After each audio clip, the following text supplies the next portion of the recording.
Good morning. Rise in freedom.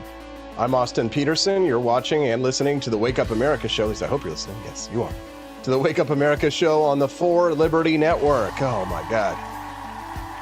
It's not been a very good 48 hours, but we're here with Stephanie Peterson on Freedom Family Friday. Hey, cutie. Hello. You're a little out of focus, so just talk to the camera for me while I focus you in, okay? Gosh, that's messing up my beauty. I tried so hard on my makeup this morning for all of you. Now you can't see it, but soon you will.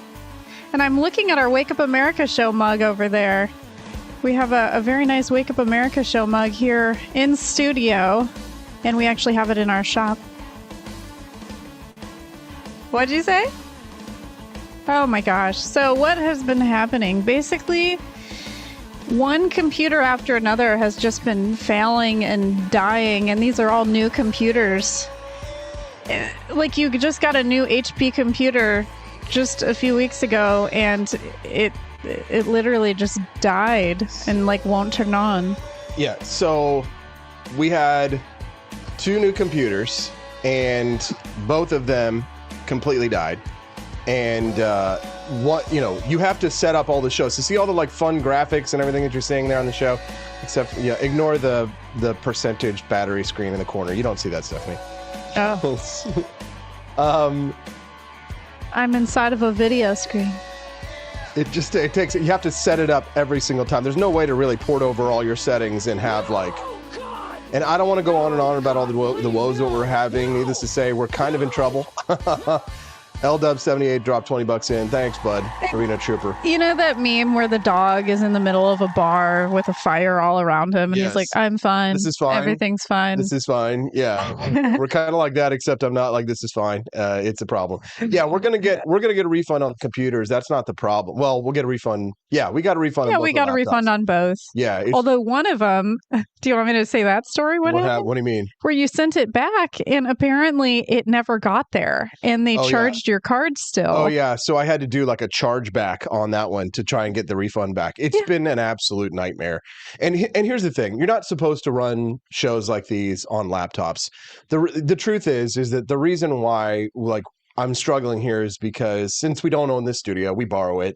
I have to like set up and break down every single day, and I lose about an hour and a half of productivity every single day just in all of the technical problems. So I can't really focus on the content.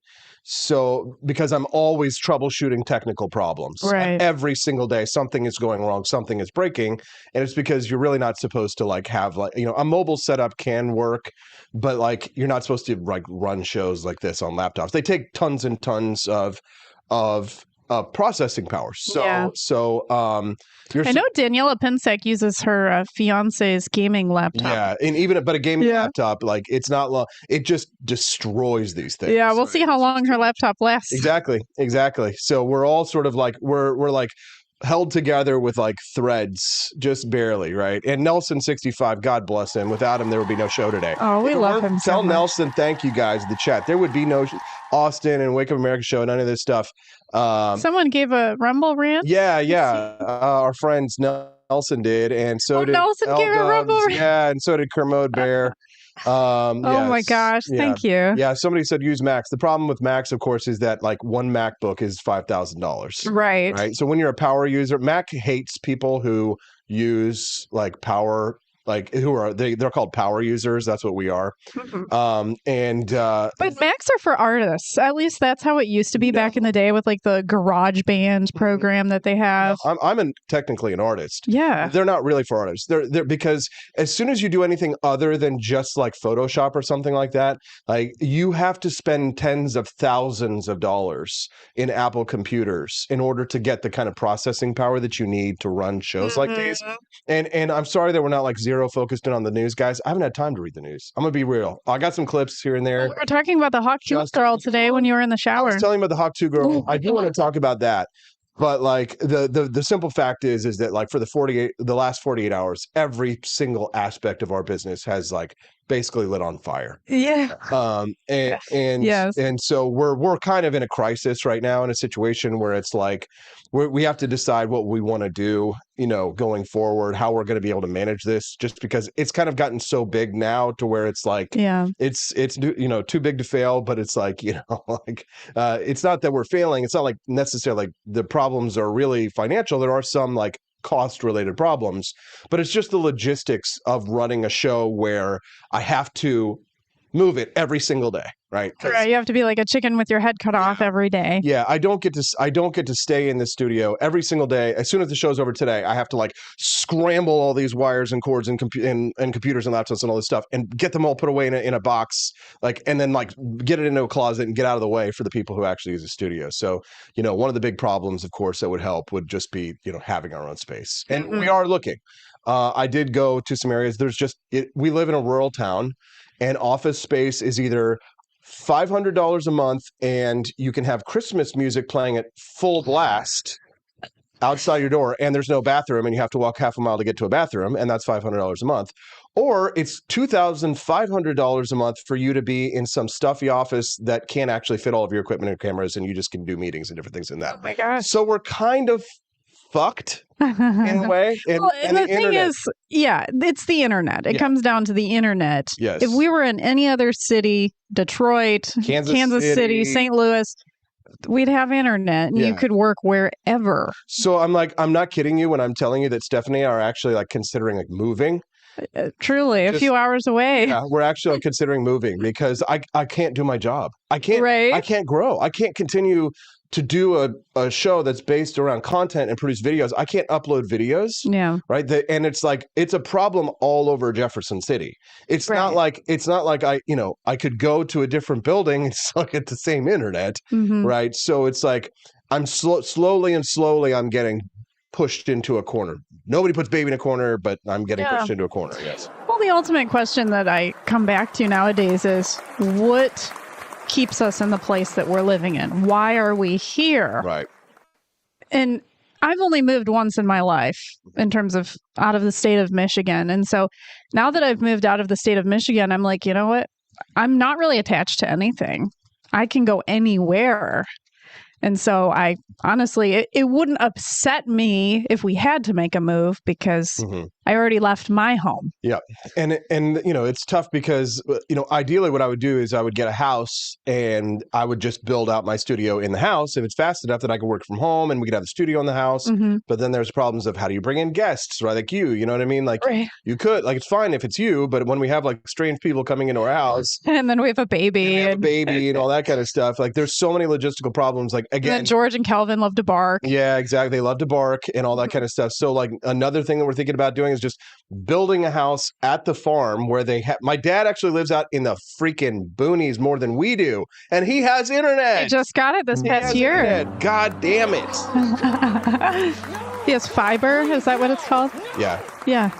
Everybody always tells us to get Starlink. Yeah. Everyone talks about Starlink. I see Brian's in the chat. Everybody's saying Starlink. It doesn't work.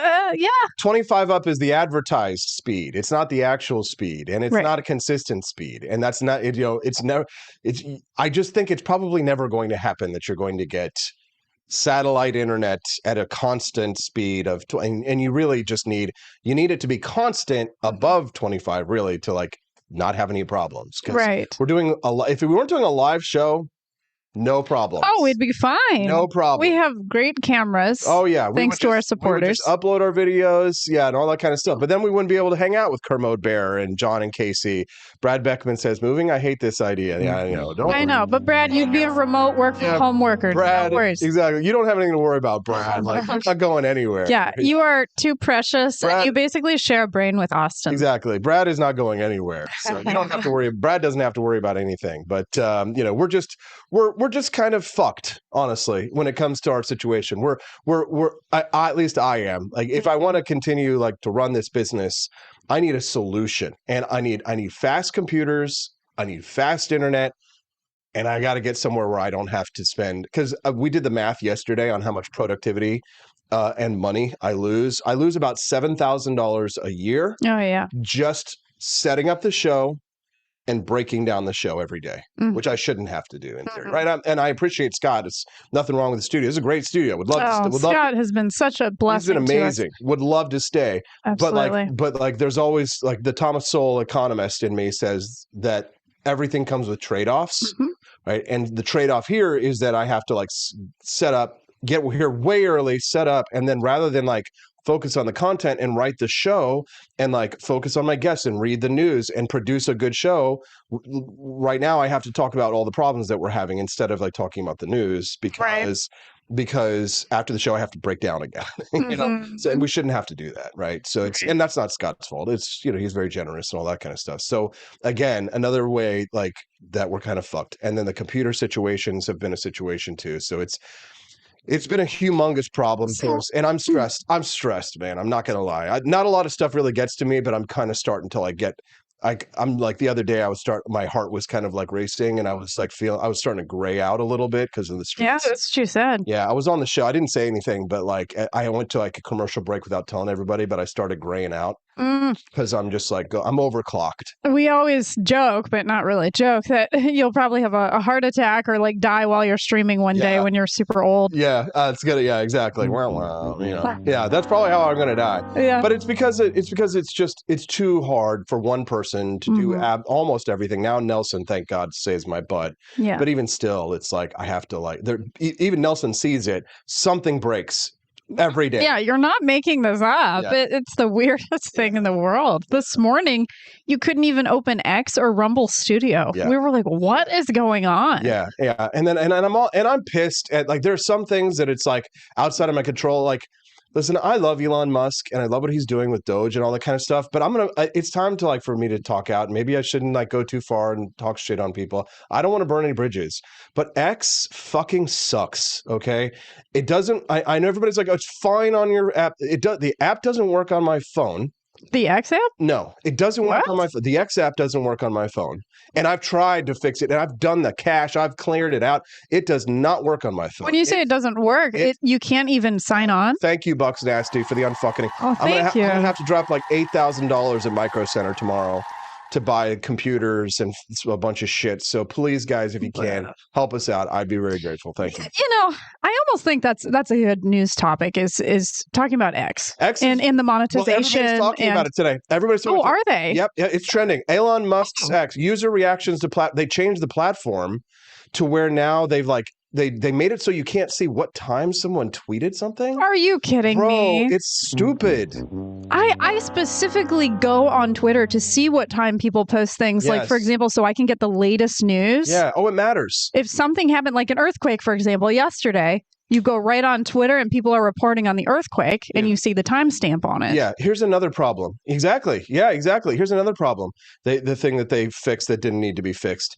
It no longer states if a tweet is edited. So.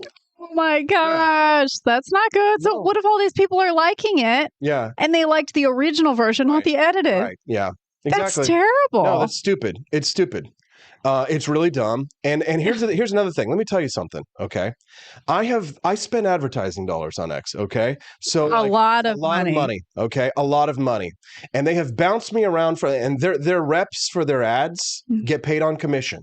So somebody is getting paid off of my advertising dollars. Now, I cut off all my advertising dollars on X about a month ago. Yeah. Because they kept bouncing me around from the representative that they given me originally, and I won't say their name, but the representative they had given me originally here on X for my advertising thing, who was collecting money from my spend, for my ad spends and things like that, that representative didn't know jack shit about X, about how to advertise. They knew nothing about X. They were terrible. And they admitted that they didn't know anything, too. That they didn't know anything. And like, okay, fine, right, fine. Right. You know, for months, they strung me along with this person. And then finally, and they were supposed to take us to the engineers because we're trying to integrate our shop in X. I'm trying to invest in X and in Rumble. Yeah. Thank God we have Rumble. Yeah. Rumble actually listens to us and they actually work with us. Yes. They're good people. Yes, exactly. And Rumble's amazing. But X is fucking us over.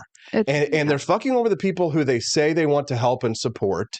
right? And the people who have been with them, I've leveraged almost everything into X, not entirely, right? I thank God I kept Rumble. I still have my YouTube. People are like, well, some people on some social networks are like, why do you still have your YouTube? You don't need them, blah, blah, blah. And it's like, because of shit like this. Yeah. Because of just one day, you pull the rug out from underneath us like the Hawk Tua girl, Well, and you already just got a warning on YouTube the other day because of one of your shorts. Yeah, YouTube is making me made me undergo a mandatory training. Oh my God.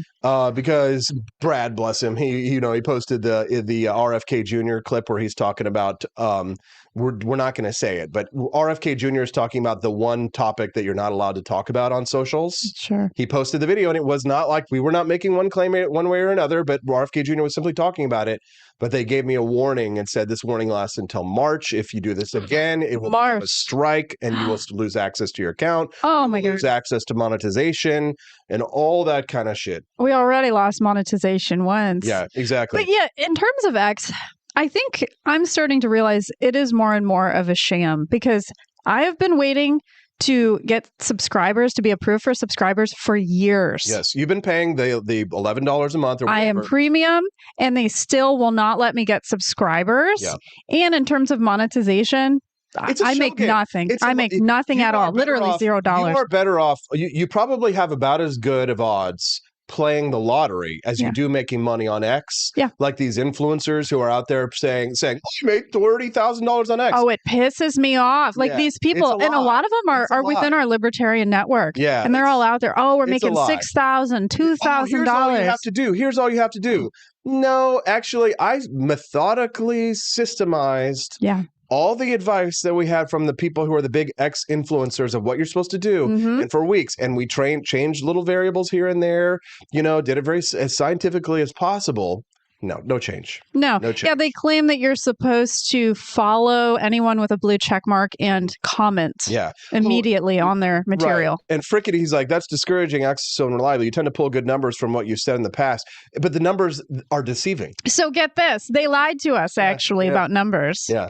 Like the number that you see on a live video it's not live. Is not actually the number of active people watching. It's how many people have just scrolled past and seen your video. It's a bunch of BS. So if you're like watching a live video on X and it's like let's like Alex Jones, it shows he has like hundreds of thousands, if not millions of people watching. Right. But they're not actually watching. No. They're just millions of people who have scrolled by in the feed. And they may have never even seen the video or noticed it.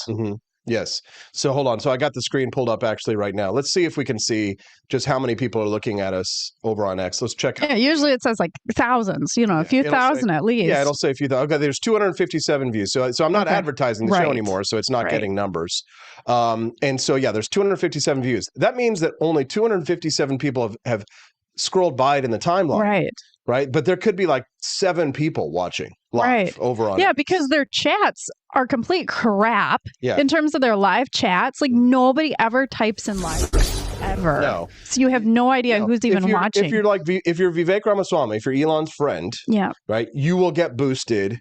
Yeah. People will chat in your comments because you do have so many people watching that they're spilling over into it. Yeah. But it's not really if you focus on an X-only strategy, you're playing it's a lottery. Because he teases a lot. Yeah. He's like, oh, monetization for videos is coming. Where is it? I don't see it. Yeah. And then he teased out this whole monetization if you're a premium member, right? And it's like you can only really make money if you get like millions and millions of impressions, which is near impossible. Yeah, unless you show your tits. Right. And you talk about stupid shit. Yes. Right. But if you go to X to like get news that matters or to produce news that matter or content that matters, more often than not, you're not going to do it unless you're like a spammer. There are a lot of spammers that get really big. Yeah. And then it's like, you'll see the X influencers who will be like, don't do spamming activity. And then you're like, but then I see the other people who are doing spam shit and it's just like clickbait, just like you would get on Facebook. My God. Like all the time. And it's funny too, like Facebook, of course, Facebook fucking sucks. But it's just funny because like everything I do on Facebook gets suppressed or banned or shut down or whatever. Yeah. And I go to Facebook and then you'll see like Nicole Kidman talking in great detail about her orgasms. I'd click on that. I'm curious. Of course, it gets millions of traffic Yes. views. You want to talk about orgasms? Fine. You want to talk about like, any kind of sexual topic that you want, no problem. Oh yeah. But if you dare talk about the thing that shall not be talked about and talk about scientific journals or the G word, if you dare talk about anything like that, you are banned. You are suppressed. You want to talk about orgasms? No problem. Yes. You want to talk about how you're a map? You know what a map is? Oh yeah, I know. Maps, no problem, right? No problem, right? Transition, no problem. You want to talk about serious issues that are of national importance and you're a conservative or libertarian? No, you're out. I just really feel like we've pulled away the curtain and we see the whiz. Yeah. We see the wizard. Yeah. And the wizard is not a cool person. Yeah, it's I always say never meet your heroes. Yeah. And I think you're right. I think, if Elon Except you. Listen, here's the thing. If Elon Musk, you saw even I had a dark side. But Elon Musk, if he and Vivek Ramaswamy make Doge amazing, then that contribution, in my opinion, is worth it, right? But whatever's going on at X, whatever they're doing at X.com, it's bad. It's really bad. It's not working. The advertiser situation, they had this other. They finally gave me a different person to work with. But that doesn't help. He sent me his calendar to get on his calendar. I got on his calendar. I wait at 3 p.m. He's supposed to show up for us to talk about how we can integrate my shop into X, right? And I'll spend more ad dollars. Never shows. Okay, doesn't show up. What? So I write him like, what happened? Nothing. Why weren't you there? Yeah. And my email bounced. I know. It's like, what the heck? Okay, I'm like, all right. Does he even exist? Okay. Yep. I won't say his name. And sorry, we're not getting a lot of sleep these days, guys. And so he emails me again and says, put me on your calendar. I put him on the calendar. I get it on the calendar. He doesn't show again. I wrote him back again yesterday. No response. Didn't bounce. No response. And it was a strongly worded letter, Hans Blix, that I wrote. Oh my gosh. And nothing. No response. I mean, whatever's going on over there, it's not good. And it's becoming like everything else. It's about the cool kids club and a clique. And it's just like Facebook. It's basically exactly what it was before Elon took over, in the sense that it's just a completely different clique of cool kids, right? No, it's like the libertarian cool kids. Well, it's not even the libertarian cool kids. It's like right-wing authoritarians. Mm-hmm. So it's like, before, the blue check mark was given to people on the basis of notoriety. I remember that. Gosh, that seems like so long ago. You had a blue check mark because you're actually a person. I'm going to be real. I'm going to be real. Of importance. I'm going to tell you something. I'm not an egalitarian. Okay, I don't believe we're all like that. Like, I believe in hierarchy. Mm-hmm. Okay, and so that's fine if X is a hierarchy. It's an artificial hierarchy, right? Right. It was an artificial hierarchy before. But you didn't have Ivanka Trump blue check mark, all these little emojis and hearts and things, and then it says parody at the very end of it, so that you don't see it and you don't know that it's not Ivanka Trump. Those are all of the accounts that are popular. They're full of bullshit accounts. Yep. And they're all getting blue check verified. Okay. Yeah. What ID are they presenting? I preferred the system, and it benefited me before. I will say I was blue check verified, right? It benefited me before, so you shouldn't understand that, right? I prefer the system of an artificial hierarchy where at least they're honest about the fact that it is a cool kids club and they only allow certain people to make money from it, be blue check verified. That's how Instagram is. Yeah. Well, no, Instagram, you could actually buy it now. Oh, gosh. But here's the thing. I prefer, if you're going to have an artificial hierarchy, I prefer to be honest, that you be honest about it. Yeah. Right now, it's this bullshit. We're all equal and everybody can do it and anybody can do it. It's like it's a fake meritocracy. Mm-hmm. They're lying to us that it's a meritocracy, but it's not a meritocracy, right? Yeah, it's almost like a pyramid scheme. Hey, guys, buy into this. You're going to make so much money. Exactly. Just do what we say and you're going to be, a millionaire real fast. Yes. No. Yeah.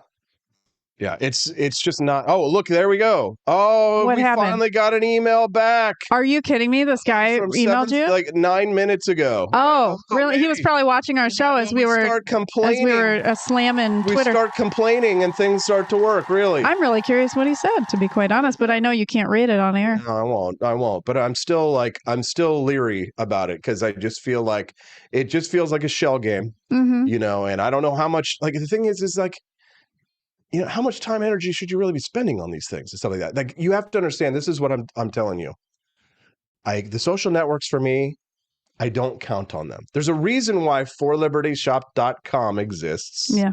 There's a reason why wakeupamericashow.com exists, right? There's a reason why I have built my system to not be dependent on any of these platforms. Like Alex Jones. Yeah, because if you rely on, I don't care how conservative, libertarian, or whatever the social network claims to be, I don't know if social networks businesses can be run in a libertarian way. I don't know that it's even possible to run a business like a libertarian. Really? I don't think you can run a business. I think a business is an authoritarian dictatorship. Oh. Yeah, or an oligarchy in many. It's kind of like me. I'm in favor of communes. Yeah. Although I'm a libertarian. Right. But I think if it's a voluntary commune, like a kibbutz, or a voluntary authoritarian type of situation, that's fine. Yeah. Because I do think people need to be led. Yeah. People are not self-starters. No, I mean, in some ways, yeah. In some ways, you're right. It's just it's disheartening because I really hoped for that there would be a lot of good changes on X, and I see like certain people are benefiting from it, and of course, if they get the boost, whatever it is, the boost that they're being boosted on the back end, and so they brag about it. They're like, "What? You just have to do what I do, right?" And all that kind of stuff. And it's like, I just like, I hope more people realize that like it's not a meritocracy. It's a bunch of BS. It's a bunch of that's BS. Yeah. And I wonder if these people who are boosted know that they're boosted. Or if they're just I'm sure some of them do. Ignorant to the whole thing and just think that they're special. I mean some of them probably are. There's this one chick that everybody talks about. Her name's Tiffany Fong, and she's always posting like I've seen thirst her. traps and different things like that. I'm sure some of them do know that like they're getting like access to something behind the scenes. If so, that will come out eventually because there are no secrets that can be kept like that. Yeah. But I imagine that like, Tiffany Fong, she's just like a hot Asian girl that maybe Elon wants to bang or something. And they just boost her, and then because most people, if they're being boosted, they wouldn't know. They'd just think, I'm amazing. You know what I mean? I'm going to, talk about how amazing it is. And you should just do what I did. It works, right? So those are the kind of useful idiots, they call them, right? But then there are some people who like, it's obvious, right? It's like, but I mean, again, it's a private platform. Yeah. Again, it's a private platform. We can't poo-poo on a private platform, right? Yes. It's not like Facebook. Where they're working with the government. Elon isn't doing that. Well, I guess he is kind of working with the government now. But now he is. Right. But it's not the same thing. They're not telling them to suppress people in the way they did, right? So that's... Let's go to Blue Sky. Oh, God, no. I've been hearing good things about Blue Sky from the liberals. No. Let's talk about something else. Speaking of boosts, let's talk about Haley Welch. That's the Hawk Tuah girl. Oh, I was like, who's she? I just know her as Hawk Tuah. Yeah, real quick. I don't know her name. We're gonna switch topics, but real quick, guys, if you do want to help support the show and help us to get out of our situation, our pickle, then go to forlibertyshop.com, buy a couple of boxes of coffee, and do us a favor and do a little Christmas shopping over there. Can I tell you, we have been working so hard on all of our Christmas Black Friday campaigns. This week we have the 6 crying libs of Christmas going out every single day. So watch for the videos that we post out in email, social media, and it's a funny liberal meltdown video every single day. And paired with it, you get 20% off of an entire collection every single day of the week this week. Yeah. So look out for that. Yeah. And just to put a bow on that topic and all that kind of stuff, I started the For Liberty Shop because, any point in time, we could have the rug pulled out from underneath us, from X, from Rumble, from YouTube. We've had it Facebook. before. Yeah, it happened before. So we started the shop because that way it helps us collect our customer data. We can contact our people, right? We can contact you. When you buy from the shop, we get contact information so that we can, if something ever bad happens to us for whatever reason, right? Because honestly, let's be real here. Like, if like the Trump government does shit that we don't agree with, I'm going to call that out. Okay. Like I'm already like against the tariffs. So like there are going to be people who are going to be pissed off at me that are on our side, and they're going to, they own X and the Rumble. They're tight with the Trump administration. So you got to understand that like I'm in a very dangerous, precarious position. So I start forlibertyshop.com. I own my platforms because if the rug gets pulled out from underneath me, then I can still contact you and I can find a different way to stream to you. Okay. So all that kind of stuff. Yeah. I mean, you're staying consistent in your values. Again, you're not changing in that you've always said when someone does something right, you're going to applaud them. When someone does something wrong, you're going to say, no, don't do that. And that has always applied to Trump. You've always been that way with him. Yeah. Yeah, and I but the thing is that my support for him was not unconditional. No. It's not like my love for my daughter, which is unconditional. Right. I don't put politicians into that thing. As much as I actually like Trump and I think that he is overall going to do a good job, there are going to be things I'm going to disagree with, and I'm going to say that because it's my job. Well, we're already, I mean, we're looking into another expense, right? Buying a minivan or a third row SUV because of our growing family. We can't fit our dogs and our child in the car together. There's another situation where we're kind of screwed. So we've been talking about this recently in regards to Trump and what's going to happen with car prices because of tariffs. Yeah, our car price is going to get worse. Yeah, they're not going to get better. Right. They're not going to improve. So I'm like, should we buy a car now? Should we buy a car once Trump gets in? Yeah, well, no, I don't know what to do. I think we should buy a car before Trump gets in, honestly. Which is so weird. Isn't that stupid? Because it's like we wanted Trump, but yet now we're afraid of what's going to happen with what he does. Because again, it's a matter of again, people care more about keeping a failing business in Southeast Missouri open than they care about you and I trying to buy a van for our child. Yeah. Like that's what it is. And they care so much about keeping the foreign companies out of Missouri. Yeah, they don't want, that's their thing. They just don't want Japanese companies here, Chinese companies here, none of them. Yeah, that's what it is. They don't want they don't want Japanese people owning so they would still the Hitachi plant here. Here's the thing. They would still own the jobs would still be there. Yeah. It's just that your boss would be like Henry Nakamoto. You know what I mean? And which I think would be kind of cool. But most people in Southeast Missouri, they don't see a difference between Japanese or Chinese or Vietnamese or Taiwan and all that kind of stuff. Like you and I, like we know the difference between a Korean and a Japanese. Yes. You know what I mean? And a Chinese and a Japanese. Yes. They see them all the same. It's like when I had that governor candidate in here. His name was Bill Eigel. Uh-huh. He's like, I just ban them all. I'm like, what if you live in England? What if you're British? What if you're like? What if you're a German person? We have such a German area here. Yeah, like no, in Central Missouri. German. So we'd have to shut down Bayer. Bayer couldn't develop their cures here, and and all that kind of shit. And it's just like it's retarded. Like I'm sorry, but you're a stupid retard. It sounds isolationist to me. It is. It's just you know what it is. The funny thing is, and I'll be real because I know these politicians and all that kind of stuff. They're lying to you. They don't really care about. They don't really care about it. They think you're stupid and. Not you, the listener, but like the people are stupid. Like we got all of those, don't buy Chinese land and all that kind of stuff. Right. And the politicians, they're like you and I. Mm-hmm. They know what's going on in the stakes of all this different things. And they know that it doesn't matter if they do. You can't, if you're Chinese, you can't buy it 40, you can't buy land as a Chinese national 50 miles away from it. This is what our governor did. Oh, I remember this. You can't buy it 49 miles away. You can't buy it 50 miles away. But you can buy it 51 miles away from the Marine Force Base. And it's like, Chinese people know how to drive cars and go to the base. They make most of the cars we have. But it makes people happy. Yes. It makes stupid people happy, right? I just, it's so frustrating because like my curse, and I always talk about this, my curse is that I see the future. I see what's happening. I'm warning people. We've been talking about this lately. I'm warning people, and they're all like, I hate you, Austin. You're an asshole. You're wrong.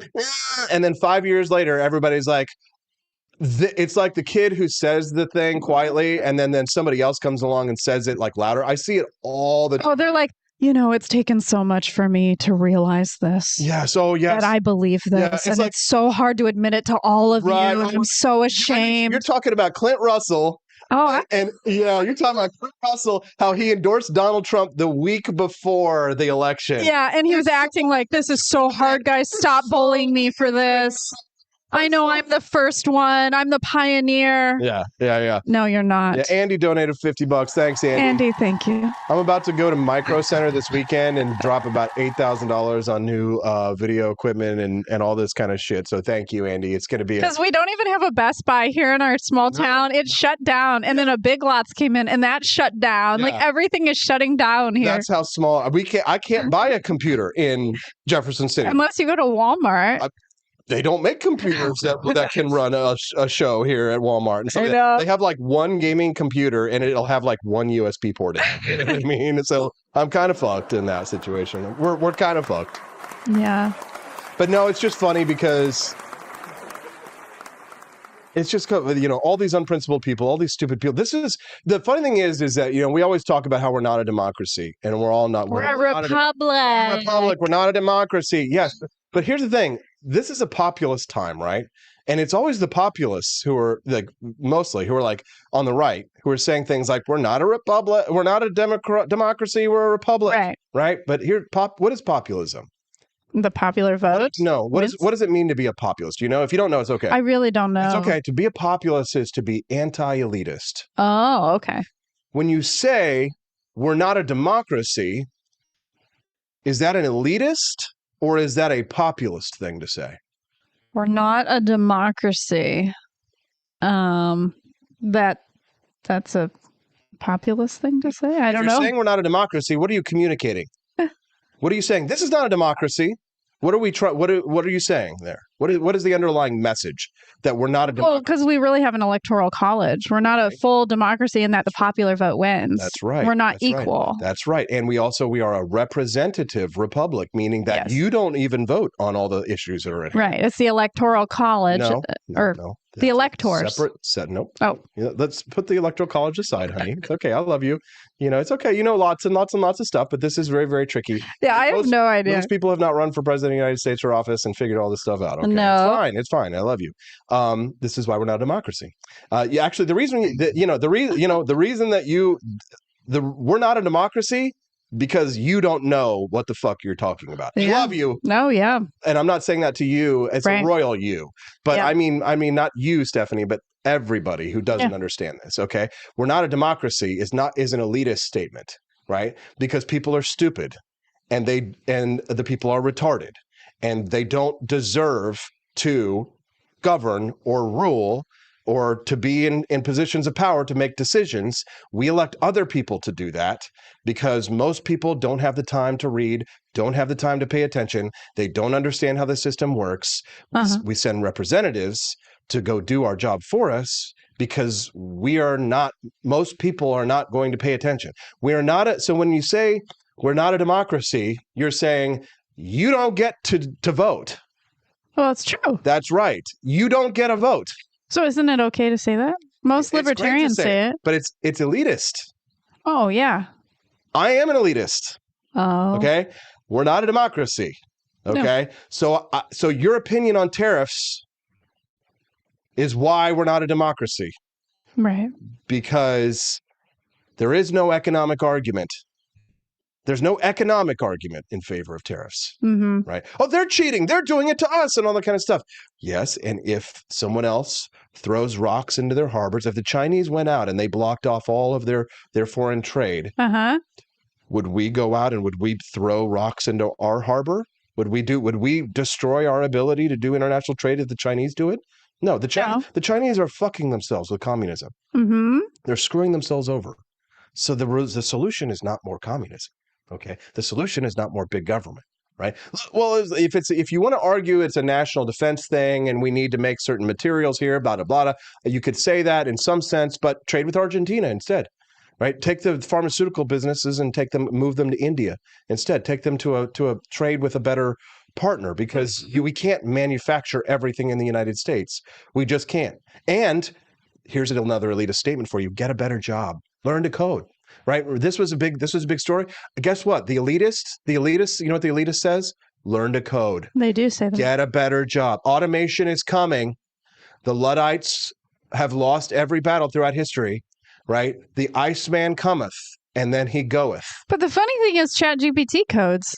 It knows how to code. Right. So it's like, what do you learn how to do now? Learn to code, even though the robot codes now? But you have to code the robot in order for the robot to code. Well, you learn to code. You code the robot that does the job that you used to. Yes. But here's the thing: people don't want to learn that. What do I do almost every week or weekend? If I'm not working, what am I doing? You are playing video games? Right. But if I'm not recreating, what am I doing? I mean, you're always working. But you call it working, but I'm doing tutorials. You're always learning something new. I'm always like doing a tutorial, right? Yeah. Learning something new, right? If I'm not, you say it's just working, it all just looks the same, right? But when I'm not like actually working, I'm studying, right? Learning, studying, right? So I can stay ahead of what's going on in the future. Correct. Right? Most people want to learn one skill and they want to do that skill forever, even after the point of where it's no longer useful. Right. And nobody wants to feel like they're no longer useful anymore, but most people don't want to learn and spend time learning new things. Yeah. People don't read. No. Okay. Like I have a 14-page manifesto coming out next week and people are already like, can you like put it as a book on tape? Are you kidding me? You've heard this? Yeah, yeah. Oh my gosh. Yes, honey, people don't read. And then they say, why are we not a democracy? That's why we're not a democracy, is because you won't even take 10 minutes to read 14 pages or 15 minutes or 30 minutes to read 14 pages. That's why we are a representative republic. Right. But if you don't know why we have an electoral college, you are the reason why. I know you explained it to my sister recently. Yes. Yeah, your sister. If you don't know why our system is what it is, you are the reason why. Yeah. Is that a very nasty, mean thing to say? Yes, it is. It is. The truth stings, but I think if you're a person that self-reflects like I am, I don't get offended by things that are true. It just means I need to be better if that's something that I want to change. Well, that's why I admire you and I love you. And I decided to marry you because you have that sort of like that open-mindedness to knowledge and being willing to change your mind and learning new things and taking on new tasks. And you're not, I mean, there are certain times when you kind of like, sometimes you kind of dig your heels in when change comes, and I have to like push us to change and things like that, and you kind of like hem and haw and you sort of like try and dodge it. Yeah. But think about that. You actually like eventually kind of accept that things have to change. Yeah, because I'm a workhorse, right? And I'm very committed. You're open-minded. Anything. You're open-minded. Like once I show you how it's kind of like if we stay the same, things are going to start to fall apart, right? Yeah. We can't. We have to change, right? We have to get a minivan. We have to get a house. Right. We have to solve the problem. And I was the one who actually said, you know what? We'll get rid of my car and we'll replace it with the minivan. Well, your self-sacrifice is we're always grateful for it. So anyways, Andy texted me. He said, don't know if modern technology is on your radar or not. I went over there. I took it over to him. You know what he said? I took my computers that were broken over to him. That's the place. Yeah. But do they sell computers? Across the street. No, they just repair. Oh. So I took my computer over there to him yesterday after the show because I was like, I don't want to return this. I don't want to do this kind of stuff. I was just like, please just fix it. And he looked at it. He took off the back cover. He like did a couple of things and he goes, you're fucked. Take it back. I responded. Imagine that. Nightmare. Justin's waiting on standby. Talk about this and more. Maybe we will get to the Hawk Tuah girl. I don't know. We'll talk about why we're not a democracy with my brother Just Peterson when we get back on the Wake Up America show on the 4 Liberty Network. Don't go away. Sorry about all the bitching. And I approve this message. Believe me, Austin Peterson is the best. He's got the greatest Wake Up America show I've ever seen. Whenever I tune in the mornings and watch the live stream, let me tell you, He has got the absolute best content. I love his guests. It's just a total blast to watch, and I highly endorse and recommend the Wake Up America show. It's terrific, believe me. Is the outdoor your home about as exciting as a library? Then spice it up and unbore your space with our custom metal signs.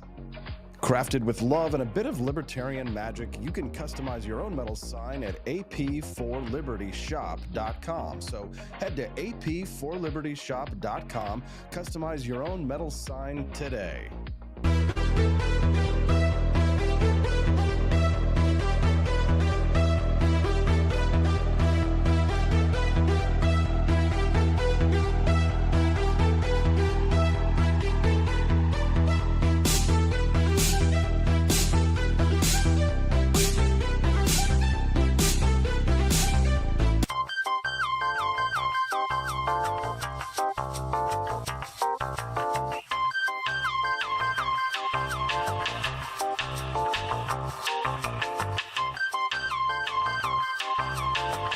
Welcome to a world of vocal discovery at Peterson Voice Studio. I'm Justin Peterson, here to guide your musical journey. Envision a place where your voice reaches new heights, where every note tells a story. We embrace all singers, from the enthusiastic shower vocalists to aspiring stars, ensuring each voice finds its unique rhythm and tone. Are you ready to elevate your voice? Visit petersonvoicestudio.com and sign up for remote lessons tailored just for you. Let's begin this melodious journey together. Tired of spending your hard-earned money on woke corporations that don't share your pro-freedom values? Fed up with sipping liberal lattes and progressive cappuccinos? Introducing Founding Flavors from AP for Liberty Shop. Get your day started with Washington's Revolutionary Roast. As robust and principled as the man himself, this blend is the shot of energy heard round the world. Or maybe you want to taste the fervor of freedom with Adams's Patriotic Perk. It's as dynamic and balanced as the U.S. Constitution, sure to awaken your spirit of liberty. For the aficionados, we've got the Jeffersonian Java, a complex mix of flavors that speaks volumes about your refined tastes. And don't forget Betsy's Liberty Lullaby, our decaf option, crafted with the same care and dedication Betsy Ross put into our Star-Spangled Banner. This blend lets you enjoy the taste of freedom anytime without losing sleep. No woke beans here, folks. Just pure, patriotic, pro-freedom flavors brewed with love for liberty. So why compromise your principles for a cup of coffee? Stand up for your values, perk up your patriotism, and start your day the American way. Get your founding flavors at ap4libertyshop.com.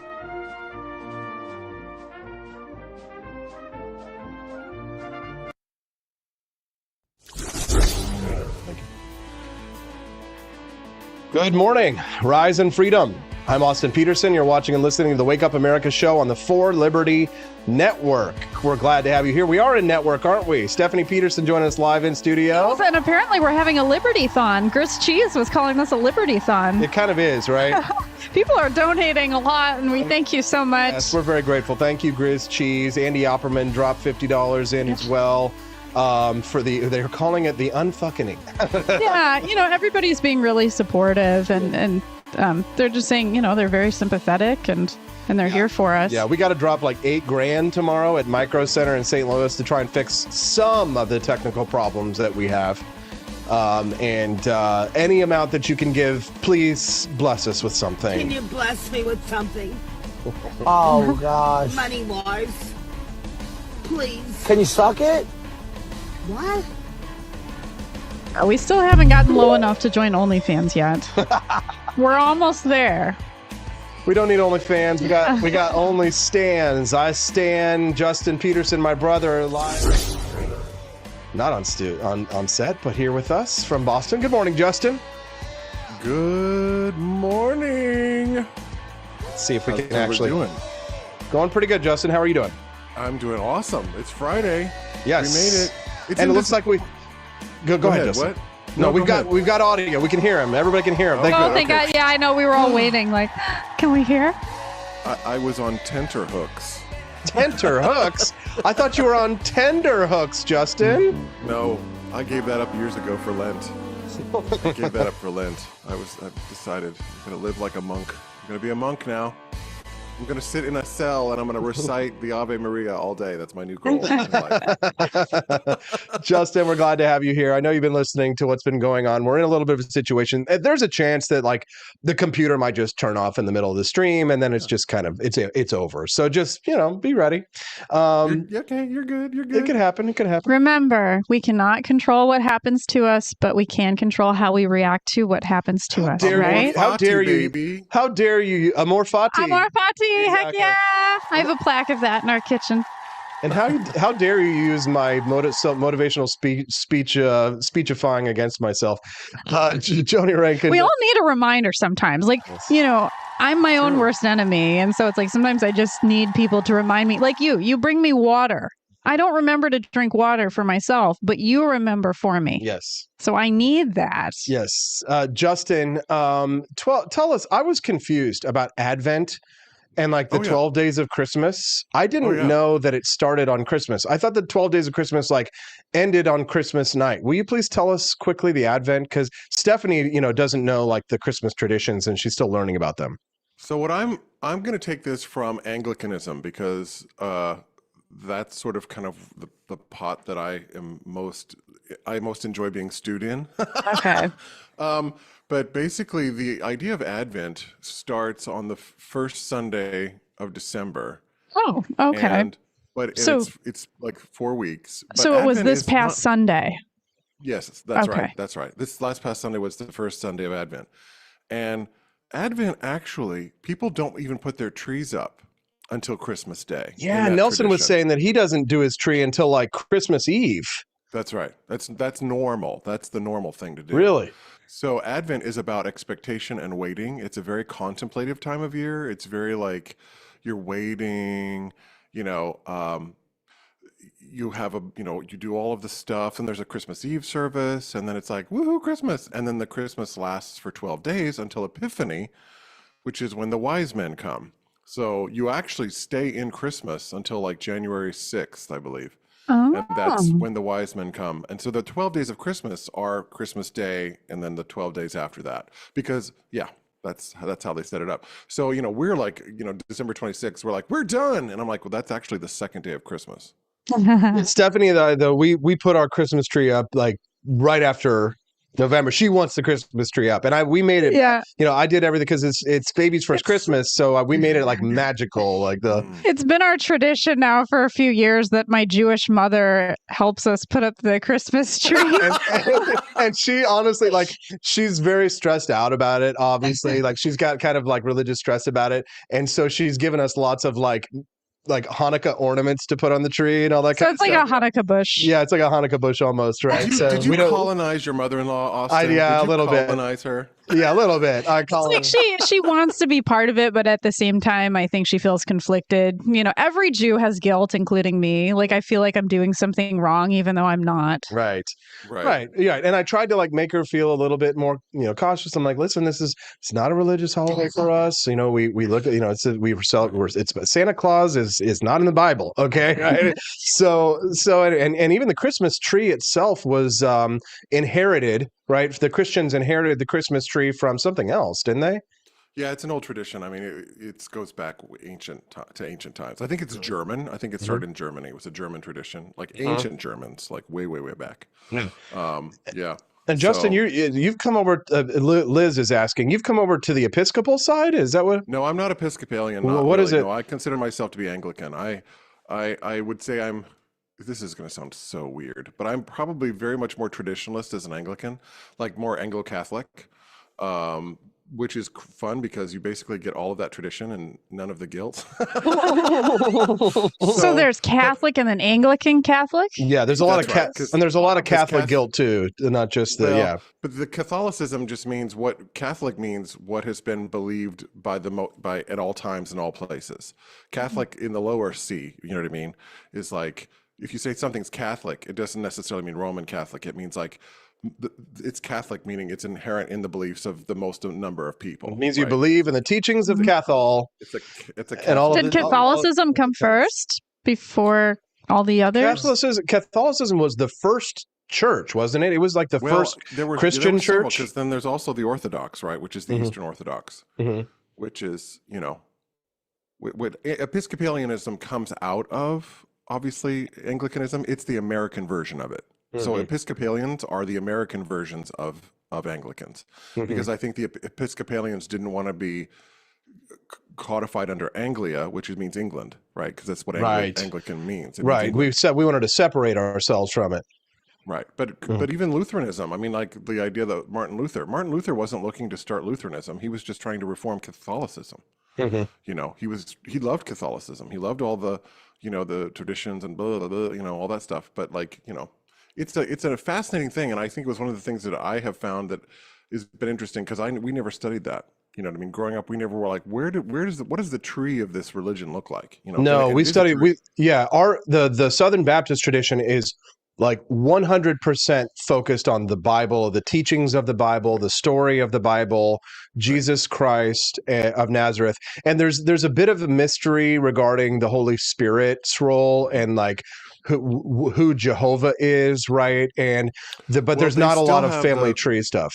They still have the big one of the big contentions between the Catholics and the Eastern Orthodox is a filioque statement in one of the creeds that they argue that that the Holy Spirit proceeds from Christ, you know, or is it that there's this whole like who comes from who, the mystery of the Trinity, you know, and the Catholics and the Orthodox still have it's called the filioque clause, I think, in one of the creeds. I don't know if it's the Nicene Creed or the other creed, but it's a fascinating. I mean, to some extent, they're all Jewish religions, right? Because everything started from Judaism, and out of Judaism, you know, burst forth Christianity, and out of Christianity and Judaism burst forth Islam.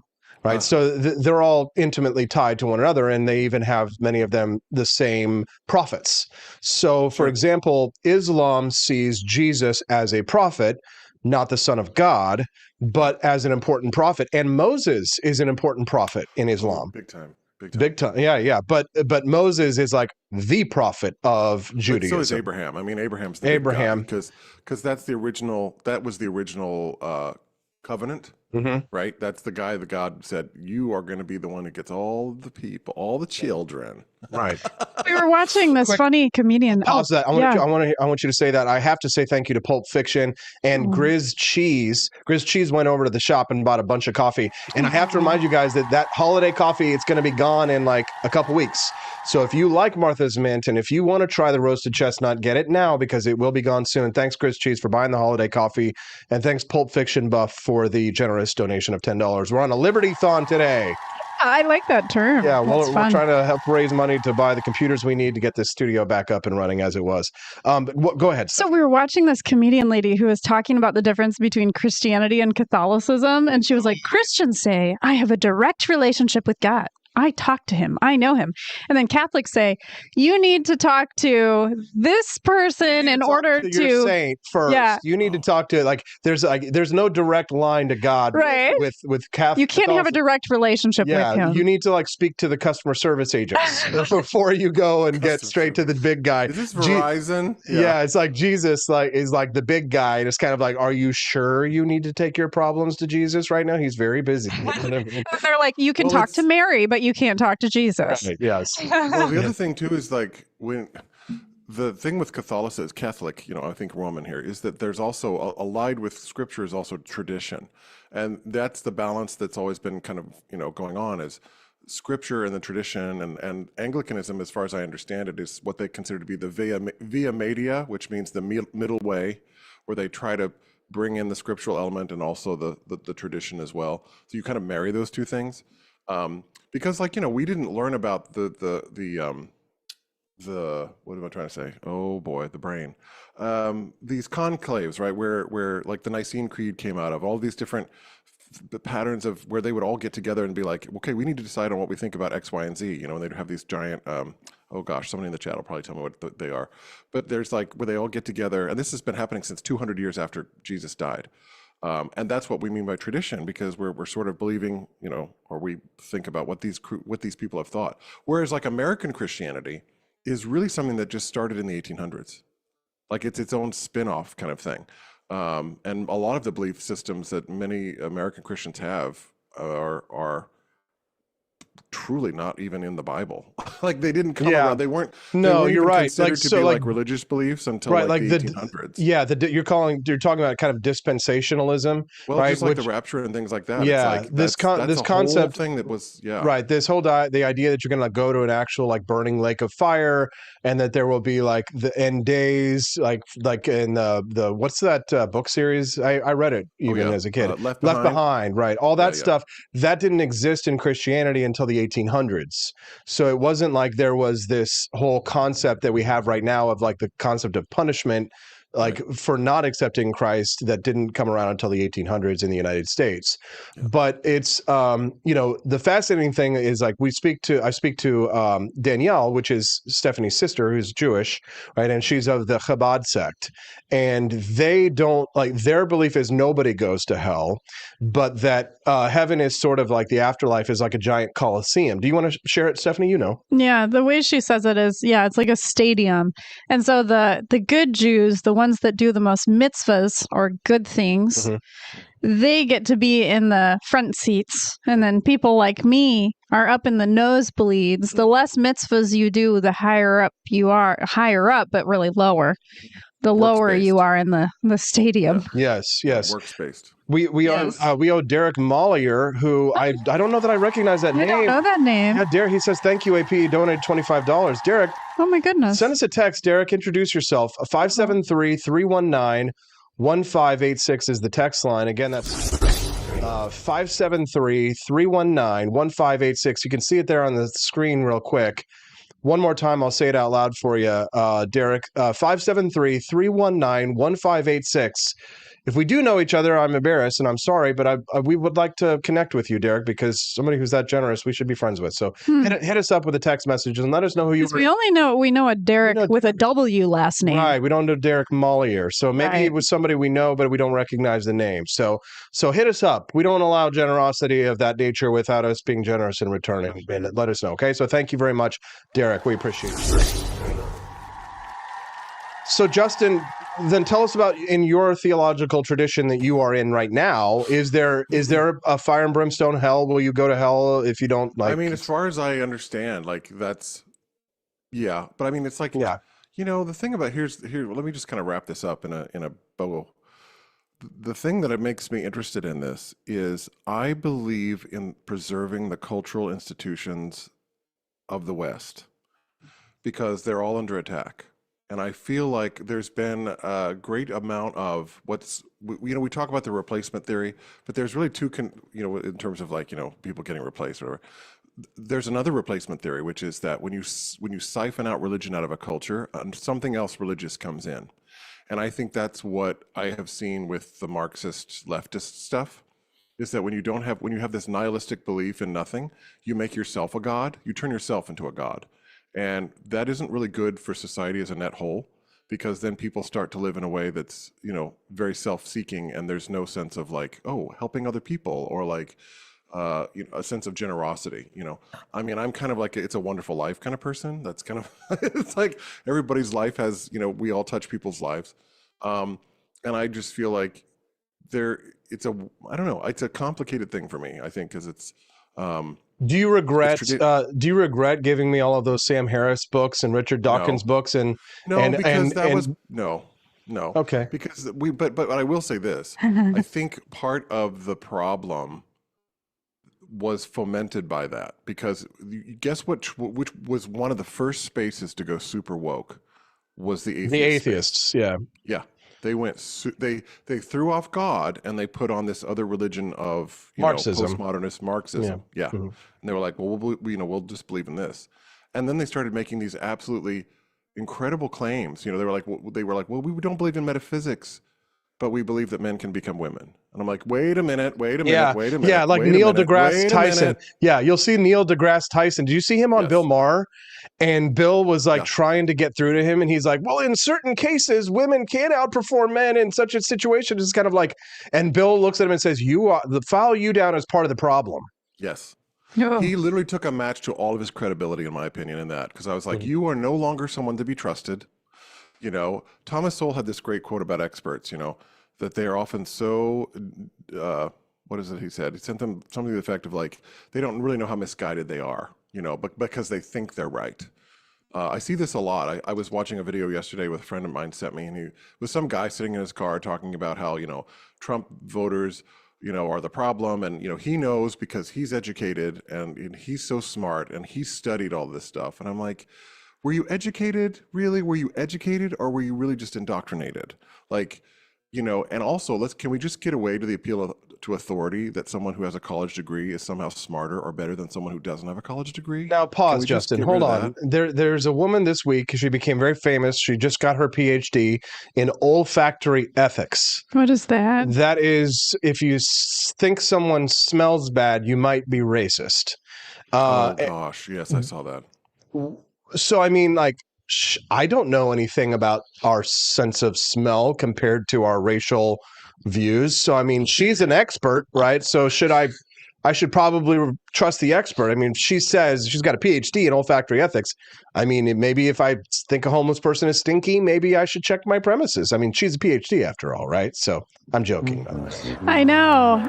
Really, if you just read lots of books and have hands-on experience, I think anybody can learn anything. Like, we can all be doctors if we just read the books and practice. There is this kind of fascinating situation, Justin, with Stephanie and my relationship, where it's like her education level is higher than mine, right? But my experience level of like being on the street, living in New York, and doing like dangerous shit all the time has given me like this a street intelligence, and she has an educational intelligence. So like, there's this kind of like this dichotomy that we can kind of see in our relationship, where when we're dealing with a situation, I will like operate on instinct and quite frequently, arrive at a conclusion that Stephanie like wouldn't have arrived at, because she kind of goes by the book, right? Where she's trained with a master's degree to consult experts and to trust expert positions and to do all this kind of stuff. And I'm like,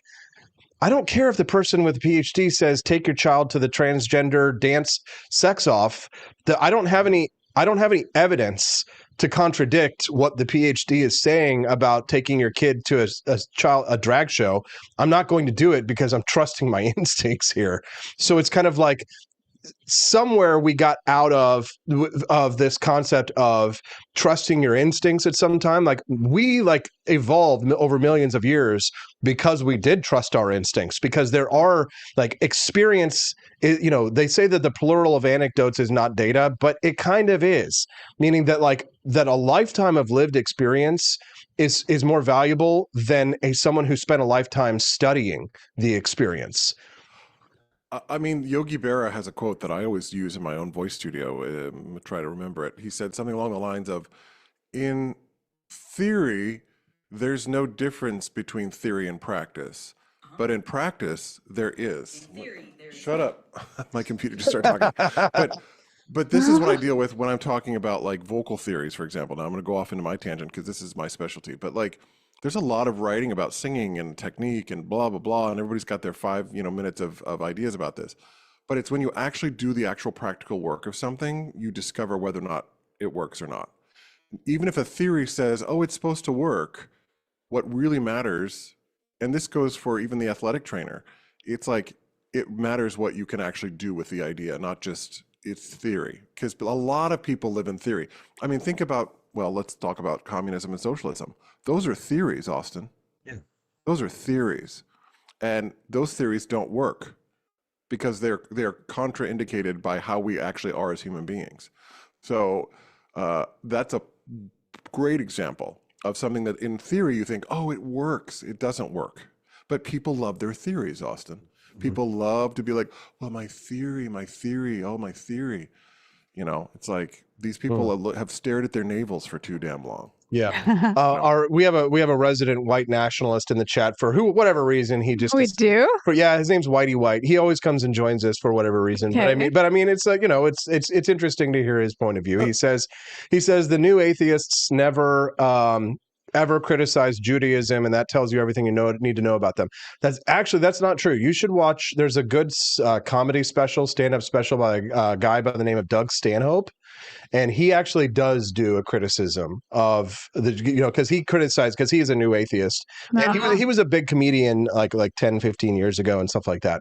But he did do criticisms of Judaism because he was talking about the use of what did I say to you the other day, Stephanie? I was like, the Jews are not going to be able to use the Holocaust forever. The get out of jail free card, right? It's kind of like, blacks who are like slavery, you know what I mean? It's kind of like, you're not going to be able to, the cultural, it's going to dry up after a while. The get out of jail for sure. The get out of Jew free card. So, but it's kind of, Justin shaking his head.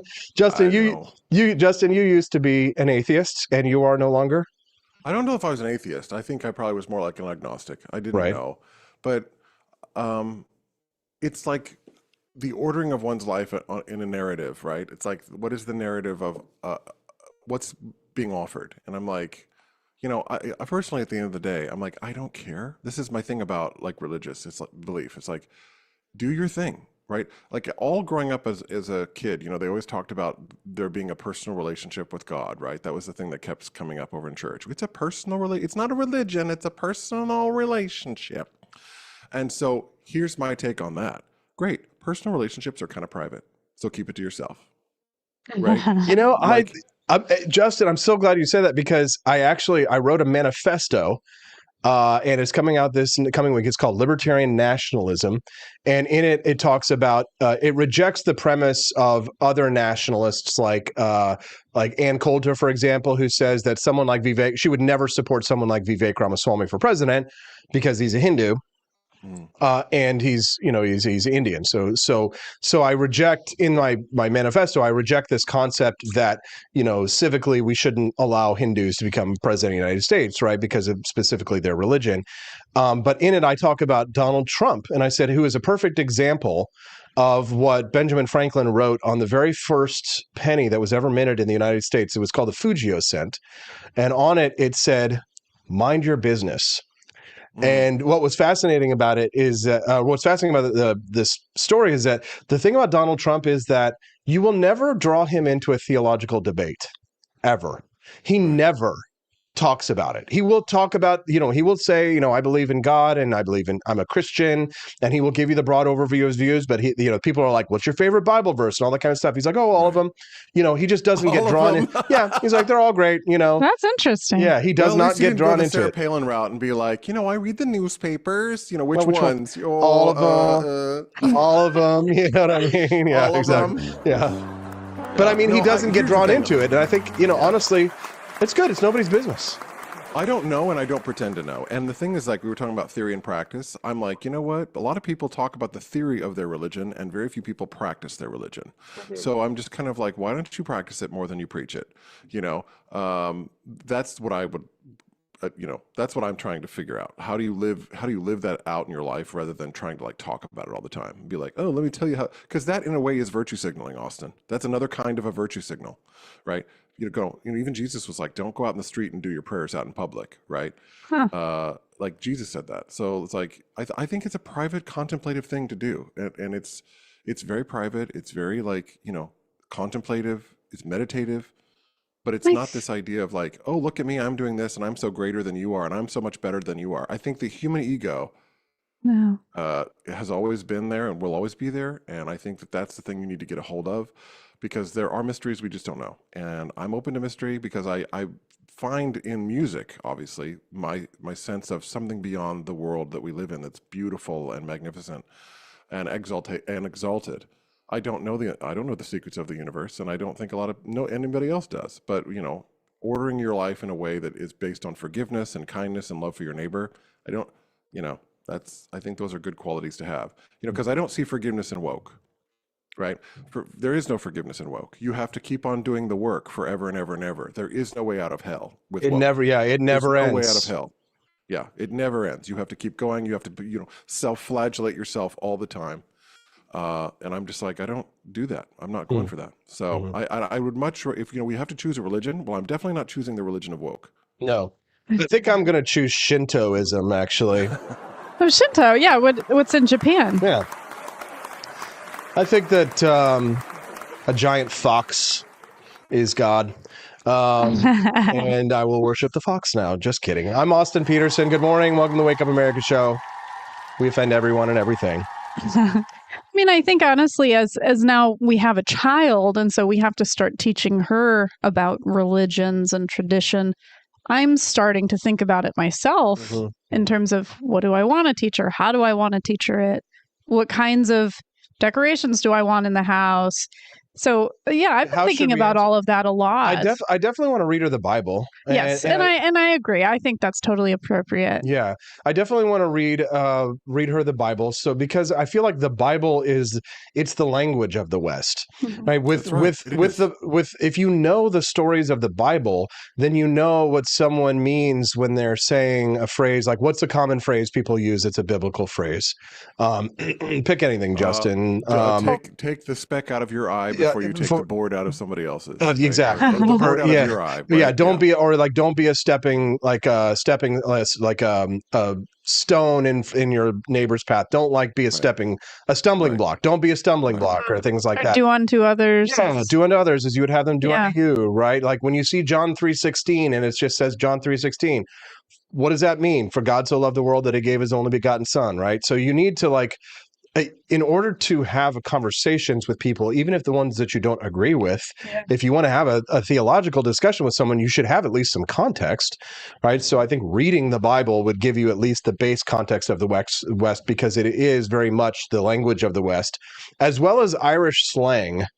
And I keep going back to this book. Justin, you remember the Renegade History of the United States book that I gave you? Favorite books. I tell people to read it all the time. I'm like, you have to read this book. It has 3 pages of Irish slang in the book, and it's just like Donnybrook and Paddy Wagon and all these things that we like every day. It's like all Irish slang. So it's like, so if you know the Bible and you know Irish slang, then you can fit in here in the United States. You know what I'm saying? Shakespeare, my God. I mean, Shakespeare. Shakespeare. He's full of it. His words are all through our language. Mm-hmm. Yeah, I think I don't want Hazel to be confused. And I had a professor in my social work school. I know, I shouldn't listen to professors, but she taught her child all religions. So basically like Kwanzaa, Hindu holidays, like everything. She taught her kid about all of the things so that at the end of the day, once they're an adult, they can make a decision for themselves. But it's like, I just don't want her to be so confused as to her identity in terms of religion. Because I remember back in school, kids would always be like, "Oh, what are you? What's your religion?" But I don't know if they do that nowadays so much, if they ask each other what religion they are. Hard to say. Well, and it's also like, in the world we're living in, especially as the encroachment of illiberalism occurs more and more.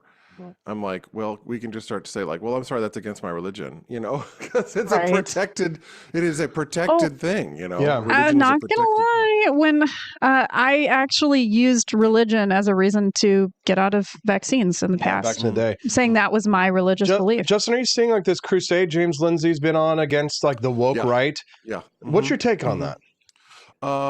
I find it very interesting because totalitarians are going to cook totalitarian.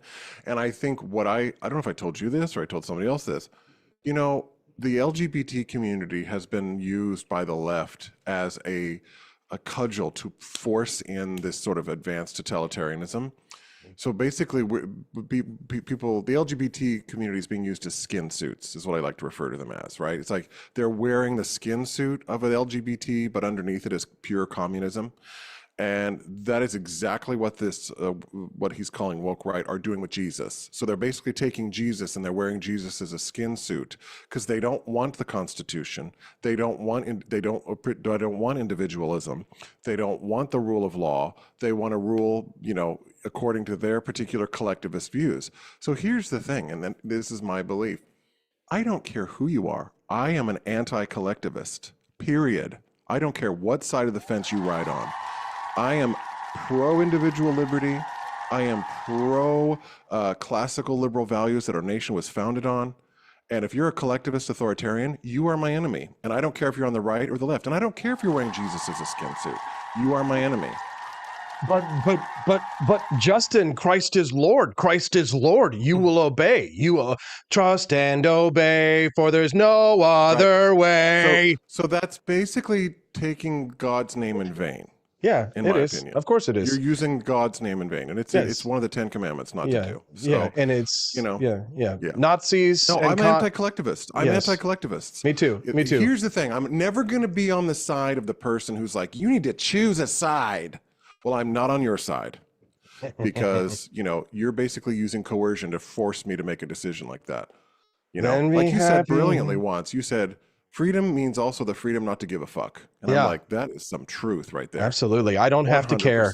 I don't have to. Freedom of conscience. Exactly. Freedom of conscience is a natural human right. Yes. You have freedom of conscience to believe and think however you want. Exactly. We have the freedom. We have the freedom to believe and the freedom not to believe, right? Free, like free choice, right? It's freedom of choice. And, you can choose to accept it. You can choose to reject it, right? But no one who ascribes to the concept that we could bring heaven on earth has ever been right. I've ever done it. There's no system, whether it is a Christian nationalism or whether it is a Marxism, syndicalism, libertarianism, there is no system that will bring heaven on earth. There's only a system that is better than the one we have now, slight improvements over time. And capitalism, what was it? Winston Churchill said, it's like the worst, or democratic capitalism is like the worst system except for all of the others, right? It's like there's no heaven on earth, right? Heaven can only exist in a metaphysical way. Yeah. One last topic before we go, Justin. Let's talk about musical theater, shall we? Our little background. We just saw Wicked the other week. Well, here's the thing. It ties into this discussion because apparently people like conservatives who they wouldn't like musical theater anyway, right? They're just like, they would love to mock it, even if this wasn't going on. Apparently, they think it's gay. Yeah, they think it's gay. Yeah, exactly. These are men who it's really sad that the right has given up every piece of literature except Lord of the Rings, right? Lord of the Rings is the only book that they can't read it without being gay anymore. I won't listen to their complaints anymore about culture because they're not in the ring. Exactly. They're not in the ring. Exactly. They want to play these cultures. Anybody has to say. They have no not out there with their sword and their shield. They're not reading books. They're not listening to music. Nope. They're not watching musicals. They're not watching movies anymore, and that's fine, but if you don't watch it, you don't get to comment on it. So here's the thing: the communists have seized the means of cultural production, and the Republican, are just like, well, okay, why doesn't anybody want to hear what we have to say? Oh, I'm like, because you're not in the game. You've got to get in the game, and you've got to. The Republicans don't see the ROI on art. No, that's the problem. We don't understand how this is significant. Return on investment. Andy and I talk about that all the time when we're talking about this documentary that we're working on and all that kind of stuff. Is I try and we talk about this concept of capitalism and art and the challenges that are faced. The left doesn't give a shit. They will spend on art, and some of it sticks and some of it doesn't. But they know that by throwing as much spaghetti at the wall as they can, some of it will stick. But here's the thing: I see the conservatives, and they're like, I'm not gonna go see Wicked. They're like, they'll watch an interview with the ladies, the leads, and they're like, oh, she's gay or queer, and everything in this is gay or queer and stuff like that. And it's like, I didn't watch any of the press stuff. I didn't watch, and I don't care what the actors think. I'm not watching Wicked so I can think, what does the character Elphaba think about the queerness of this situation? Yeah, do you know how many actors worked on the Manhattan Project? How many? Zero. Exactly. I thought, maybe Ronald Reagan, maybe? I was like, oh, no. But no. Wicked is a cultural touchstone not because of necessarily the movie, although I think that the movie itself is a touchstone, or not even because of the musical, but none of it would exist without not the book Wicked, but without the Wizard of Oz. Correct. Because it's not about Wicked. It's not about the movie. It's not about the musical. It's not about Wicked the book. It's about L. Frank Baum's wonderful Wizard of Oz. And what is it? And I'm going to steal your lines, Justin, before you say them. But it is an American fairy tale. right. It is no one else's fairy tale. It's not fucking gay Snow White European shit, right? It's not Cinderella that is alien to the American tradition. It's not all these European fables.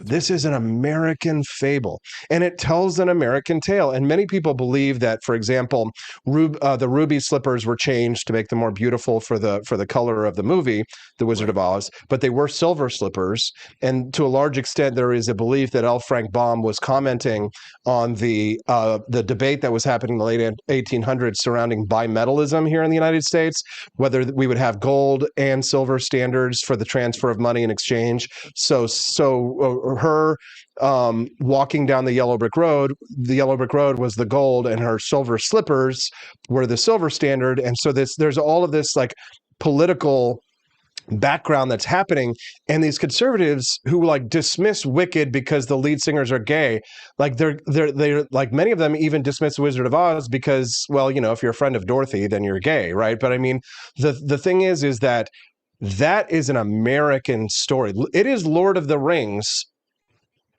by an American and about the United States. The wizard himself, the flim flam man, like, this is an American icon. This is a character. And what Wicked did was to build on it and to tell a story that, you know, if you're talking about, if you want to compare it, for example, what happens to the animals in the book as, like, you know, the suppression of voices, of outside voices here in the United States, then again, it's very relevant. And I just really despise like the turning up of noses, and just because something is gay doesn't mean it's woke, right? And Justin, I mean, you're a living example, right? Well, there's many ways to walk in the world. You know what I mean? Like, there's many ways to be a human being, and we all get to be one. And, you know, I think the thing that was, what I've read is encouraging is the people that I know then respect their opinions, who have watched the film, have said it's really free of any of that preachiness, you know, that's been creeping into films of late. So, I mean, and it's also, the thing is, like you said, that the Wizard of Oz belongs to all of us, right? Like, just like Snow White belongs to all of us. It's a part of our culture. So, you know, I don't know. I think the interviews are cringe. I have watched the interviews, and they are cringe. Yeah, and if they wanted to turn people off and to, you know, lose money from a certain sector of the population, they're very successful at that. I think Hollywood will collapse on its own woke weight in many ways. It will. And I think people are already leaving. I was watching an interview with Adam Carolla this past week, and he was talking about, everyone's leaving Hollywood. They're all going away. They're all going to Atlanta, or they're going to different places to do film work, and it's losing its grip, which I'm like, you've betrayed the public trust, and there you go. I mean, when you think about the 1930s with Hollywood, everything was so tightly controlled and managed, and the stars didn't like that, but the products were phenomenal. You know what I mean? The artists were kept on a very, very, very short leash in Hollywood. You know, you didn't know what celebrities thought about this or that or the other. There was none of that. Celebrities were supposed to be like, Greek gods and goddesses that you just were like, oh my God, Clark Gable, Yes. But Clark Gable wasn't coming out and saying, you need to vote for Theodore Roosevelt. Like, he wasn't doing any of that. And it was a factory system, of course. It was, but it's a dictatorship. I mean, what I don't know if you've ever been on a movie set, but it is an authoritarian dictatorship. Oh yeah, with the director at the top, and everybody does what they say, and nobody gives a shit about the opinions of the actors. Nobody wants to hear the actors speak other than once the director says action. And you've been in tons of shows, and whether it's an opera or a musical or a play, it is the same concept. Everybody shuts it's not a whole like, well, this is my opinion about the greater concept and all this kind of stuff. It's like, shut the up. It isn't. That's how great art gets created in a weird way. It gets created through conflict. Yeah. I mean, there is the artist, but then the artist obviously has to operate in that system, right? But like, I would think about the operas I would do where you would have a director, right? You have a stage director, but then you have a conductor. So it's like, oh Lord. And if those two people don't get along, you're like, this is going to be a great ride. Yeah. But you're right. It's sort of thorn, because it's a hierarchy. Everybody has to kind of know where they are in the hierarchy, for sure. Yeah. I just want to speak about the wokeness that I did observe in the Wicked movie that we saw last week. So obviously there was a black witch, right? Which is diversity. And then there was one scene at like a barber shop scene where there were some like transgender looking people and like men that, were very womanly. And then obviously the sister of the witch was in a wheelchair. So that right there is bringing diversity. There were a lot of obese people at the school that Elphaba and Glinda went to. Right, but it wasn't like the Barbie movie where they had Ryan Gosling flirting with the transgender person and make it acting as if like something like that would really happen in real life. I like. Go ahead, Justin. No, I was just real. say, like, this, go ahead. This is the thing though about the dementedness of this whole particular ideology. Is that beforehand you might see something in a movie like that and be like, which would roll off your shoulder, because it wasn't being done as necessarily a provocation. You know what I mean? Like now everything's a freaking provocation. It's sort of like they're sort of they're drawing the line and being like, cross that line. Go ahead, cross that line. And now we would be oblivious to that. I'll tell you what, if you ever want a really interesting video watch, go watch 1977, somewhere around there, and watch the cues of the people getting excited about going in to watch Star Wars. You will never see a more diverse fan base, public audience going in to see Star Wars, than these videos. Like, it's incredible. People of all stripes and all colors and all things coming together to go watch Star Wars. I'm like, that is where we were. We had that at one time. I think the thumbing the nose, it's like, don't thumb your nose at me. Like, tell me your story, but don't preach at me. And I think that that's the thing that theater and the movies have done. They've become not so much storytelling as much as propaganda, right? Like just pushing propaganda. And that's why people don't want it. And they don't watch it. They don't want it, Oh, absolutely. And in this Wicked movie, yeah, in this Wicked movie, I did not feel preached at whatsoever. I mean, Austin saw me. I was dancing. I was just so absorbed in what was happening. I was like in another world. And as you said before, I totally agree with you. Music is my religion. I have only just felt such a spiritual sense when I've been at concerts, especially EDM concerts. And no, I was not using drugs at these concerts, but it's like I feel this like energy and connection when I'm listening to music. Well, let me bring in some bad vibes here real quick, but this is this is just related to what we're talking about here, talking about how musicals and plays and all that kind of stuff and movies are a totalitarian dictatorship. So it's not just in the culture of Hollywood and the arts, but also in campaigns. James Carville, who is the husband of Mary Madeline. Oh yeah. She endorsed me for president of the United States. But James Carville is this big Democratic strategist, and here's what he has to say about the diversity police that exist within campaigns. Take a listen. The vice president was thinking about going on Joe Rogan's show, and a lot of the younger progressive staffers pitched a hissy fit. Supposedly the campaign said that wasn't the term de facto, but they did. Let me tell you exactly what you tell these people, what I would tell them. Not only am I not interested in your fucking opinion, I'm not even going to call you by your name.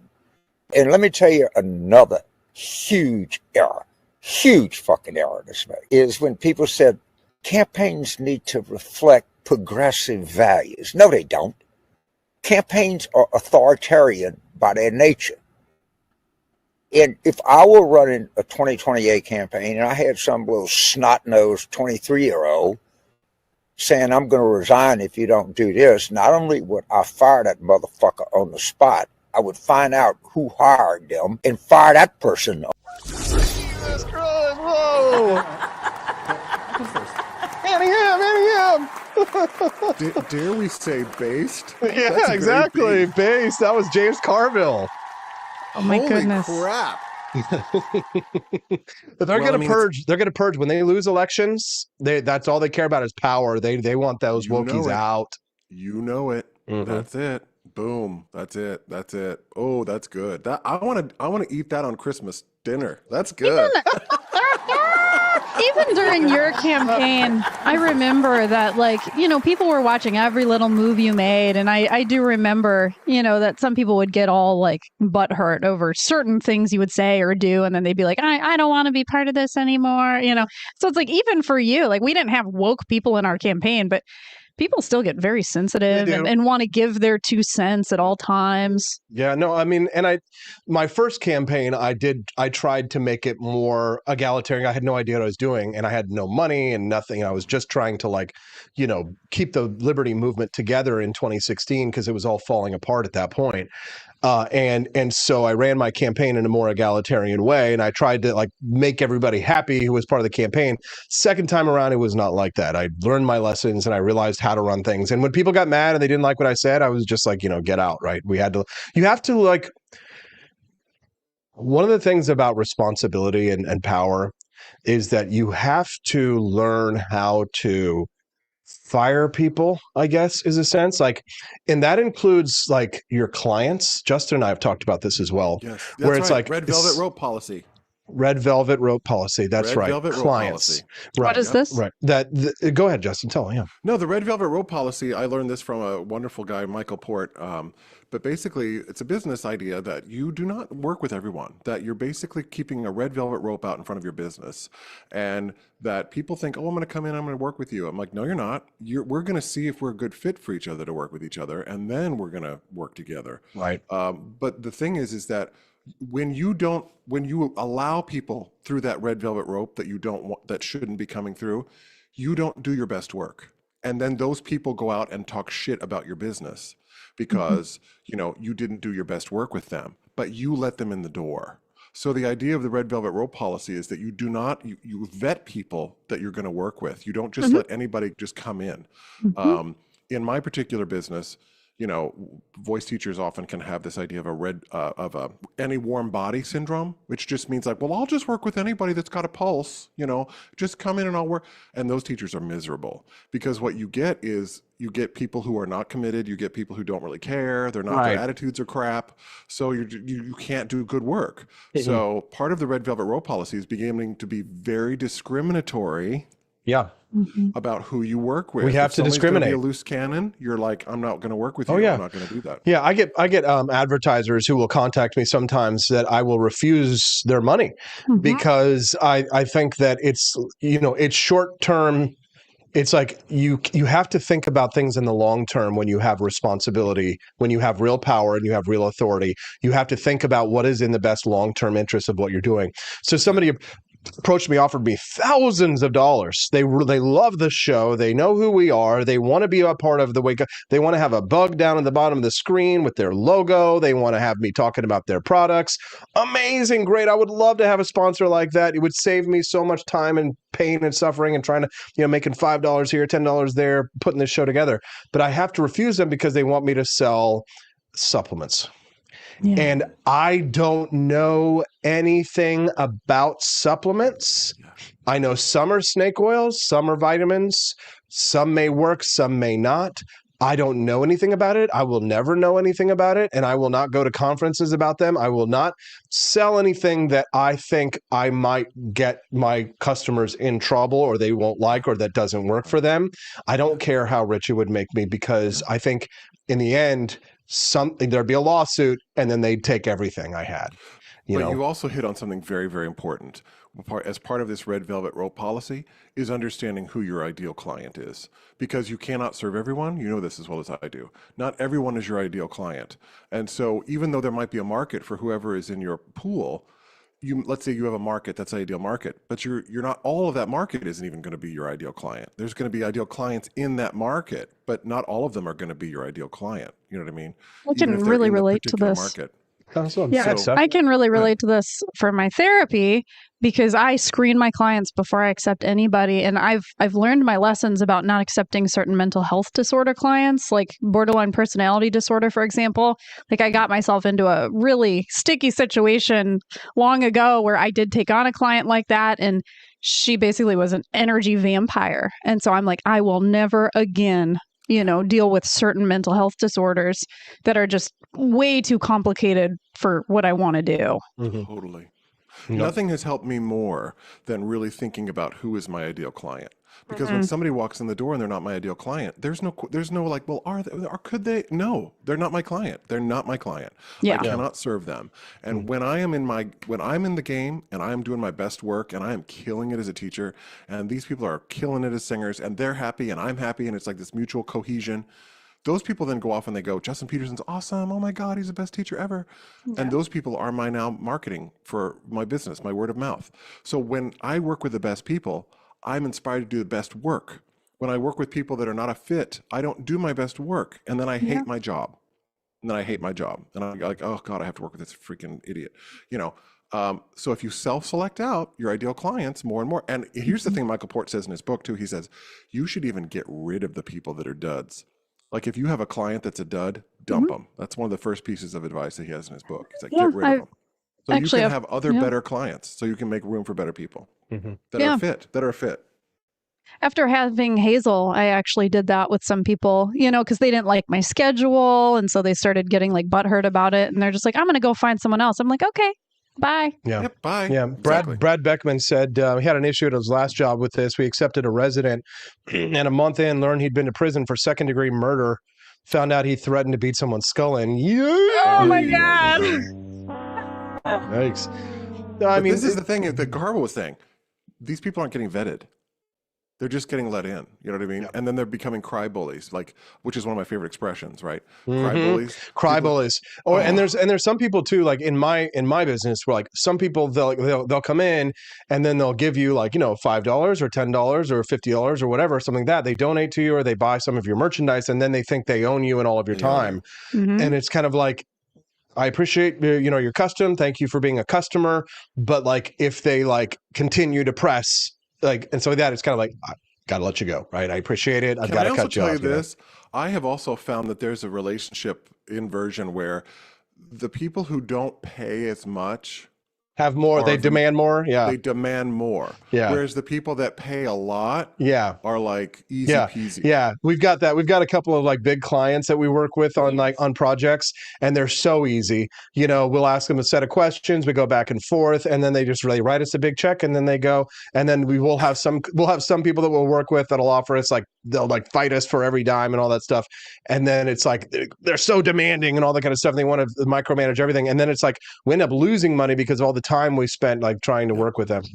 Anyways, it's the end of the show, Justin, and we do owe a bonus baby to the audience. Yeah, she's still sleeping. Anything else you want to say to our audience, Justin, before we go? No, I don't. I just think everybody should have a good weekend and be nice and just chill out and just drink some vodka or something, and then go for a walk. Maybe. More of a whiskey guy, but yeah, sounds good. Good idea. Or brandy. I will be working all weekend, driving to St. Louis to buy computers and setting them here in the studio. I'll be sweating and trying not to pass out. So I love you, brother. Well, if anybody can do it, you can do it, George Bailey. Oh gosh, Justin, I think I can do it.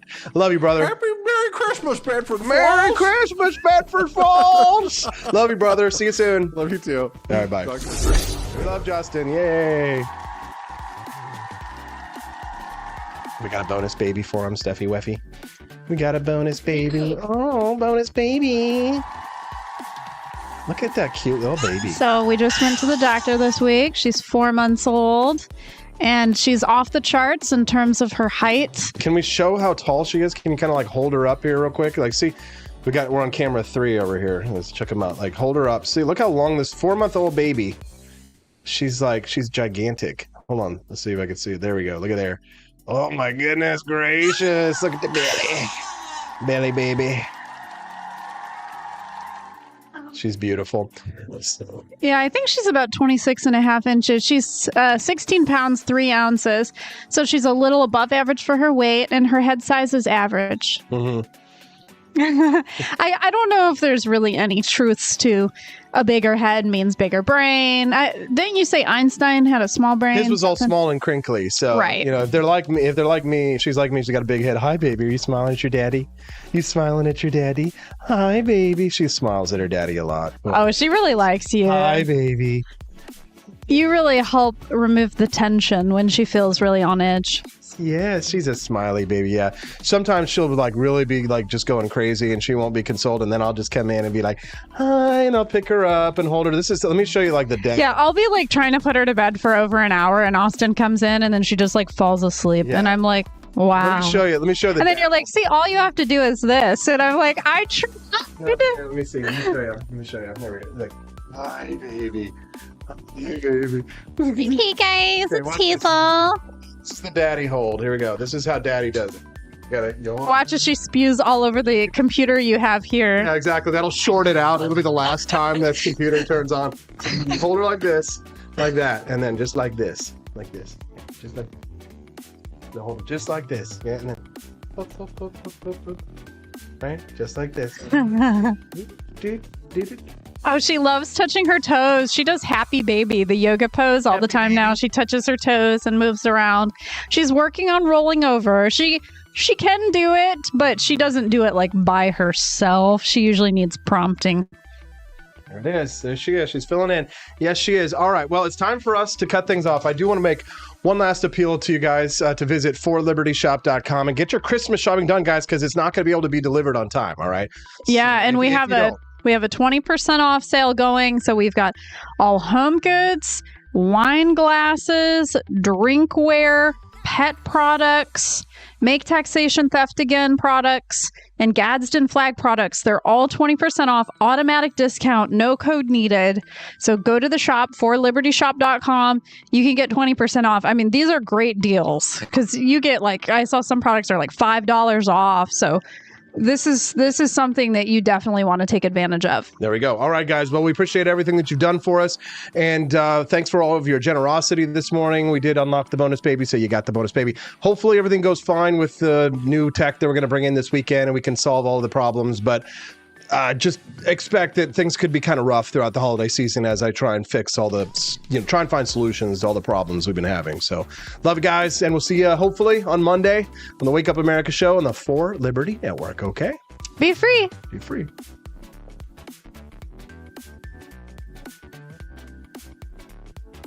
Thank you. Hey, Rose. I love being on camera.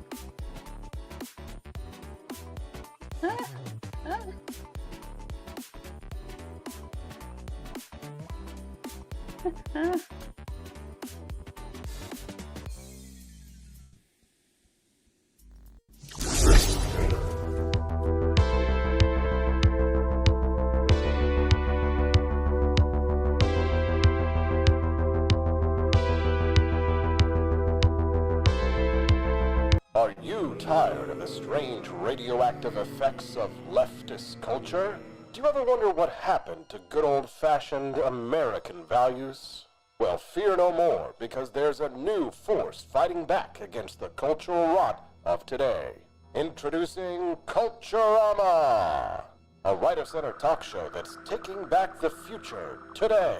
Hosted by none other than blonde bombshell herself, Daniela Pensack. She's not just talking, she's taking culture back. With sharp takes, brilliant guests, and a few surprises along the way. Tune in to the live video podcast twice a week, because the future doesn't have to be weird. It can be Culturama. If there wasn't going to be somebody who was a fiery champion of liberty, somebody who would get out there and who would be aggressive, and if they wouldn't do it with more fire or passion than I had, then I would go and I would fight this battle for us. I've fought for the principles that we all share. Parties tend to be secondary to me. We're here because we believe in the principles of liberty.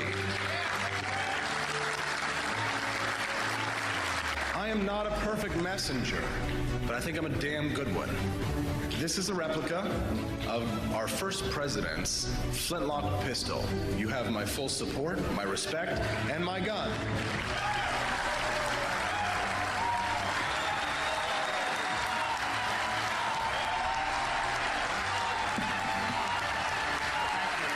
I think that at the heart of my philosophy is much more libertarianism than well, that's the fashionable word these days, I guess. A conservative is no longer just that. He's a libertarian, and always has been.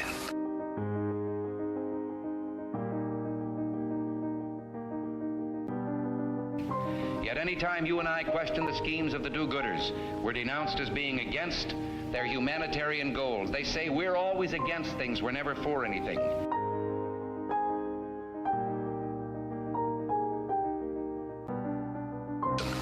And what is fascism? Fascism is private ownership, private enterprise, but total government control and regulation.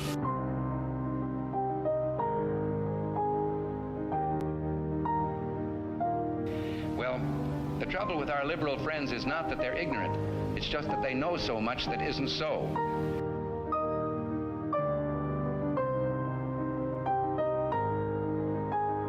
If we lose freedom here, there's no place to escape to. This is the last stand on earth.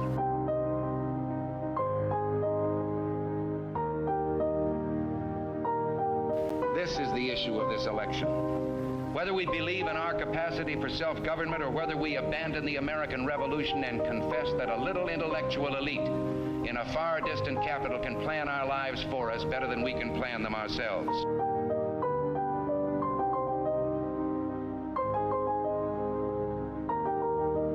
The conservative, so-called, is the one that says less government, get off my back, get out of my pocket, and let me have more control of my own destiny.